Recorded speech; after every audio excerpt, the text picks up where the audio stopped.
واقعات بھی جنرل جو دنیا کے نظام ہے اس میں بھی اور ہماری قرآنی جو احکامات ہیں ان میں رشتہ داروں کا خیال رکھنا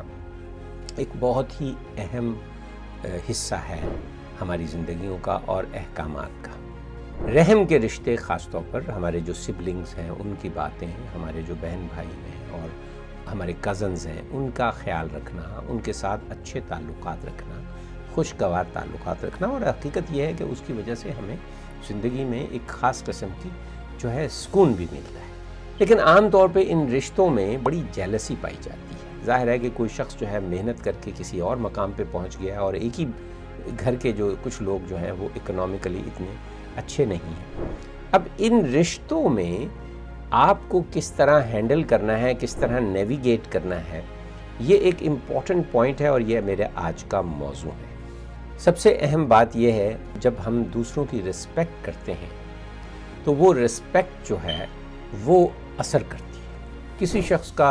جو ویلتھ ہے یا کسی شخص کی جو کارکردگی ہے زندگی میں یا اس کی جو خامیاں ہیں اس کی بجائے اگر ہم اس کی خوبیوں پر فوکس کرتے ہیں تو وہ آٹومیٹیکلی ریلیشنز کو خوبصورت بنا دیتی ہے۔ اب ظاہر بات ہے کہ دوسرے لوگ کچھ سائیکولوجیکل پریشانیوں کا شکار ہوں گے۔ اگر آپ کی گاڑی اچھی ہے، آپ کا گھر اچھا ہے، آپ کی اولاد بڑی اچھی ہے، آپ کے ساتھ ہی آپ کا ایک کزن رہتا ہے یا آپ کی کوئی اور رشتہ دار لوگ ہیں اور وہ اس کو ایک جیلس کی نگاہ سے دیکھتے ہیں اور اس کی وجہ سے آپ کو یہ ڈر ہے کہ کہیں مجھے نظر نہ لگ جائے۔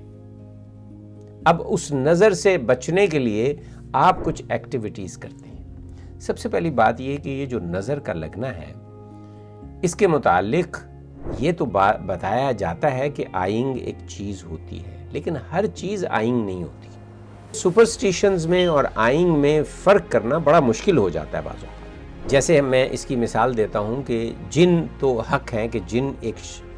کریشن ہے، لیکن ہر جگہ جہاں جنوں کا ذکر کیا جاتا ہے وہ ہر بات جن نہیں ہوتی۔ تو اسی طرح ہر جو پرابلمز آپ کو ہوا ہے وہ کسی کے نظر لگانے کی وجہ سے نہیں۔ تو اس بات کو اپنے ذہن سے نکال دیجیے۔ اس کے لیے کچھ دعائیں ہیں، وہ آپ دعائیں اردو میں اپنی لینگویج میں پڑھ سکتے ہیں اور اس طرح آپ اپنے آپ کو نظر سے بچا سکتے ہیں۔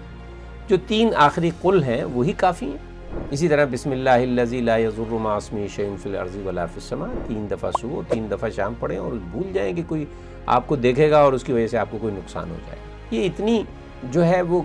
کم مائیگی کی چیز ہے کہ اس کی وجہ سے آپ ریلیشنز کو خواہ خراب نہ کیجیے۔ ایک اور بات جو آپ کی مینٹل ہیلتھ کے لیے ضروری ہے وہ یہ ہے کہ دوسرے کا سائیکولوجیکل پرابلمز،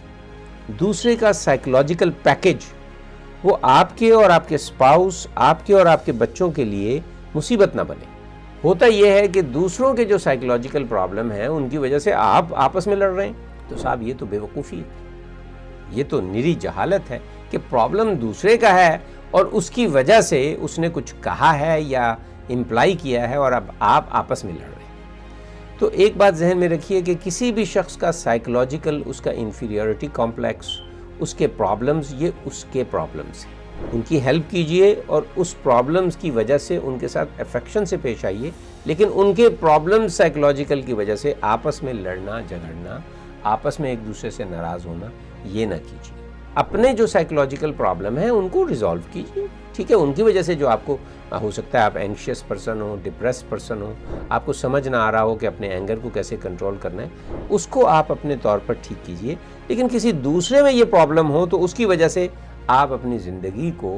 جو ہے زہر بھرا ہوا نہ بنائیے۔ تو یہ چند چھوٹی چھوٹی باتیں اگر ہم اپنے سامنے رکھیں تو ہم اپنے رشتہ داروں کے ساتھ بہت ہی شفقت، محبت اور انجوائے کر کے جو بھی تھوڑا سا ٹائم ہمارا ہوتا ہے اس میں تکلف ذرا کم سے کم کیجیے اور بڑی بے تکلفی کے ساتھ بڑے اچھے اسٹریٹ فارورڈ طریقے سے اپنے رشتہ داروں سے نبھائیے اور آپس میں گھر کے اندر کبھی کسی اور کے سائیکولوجیکل پرابلم کی وجہ سے اپنے آپ کو مصیبت میں گرفتار مت کیجیے۔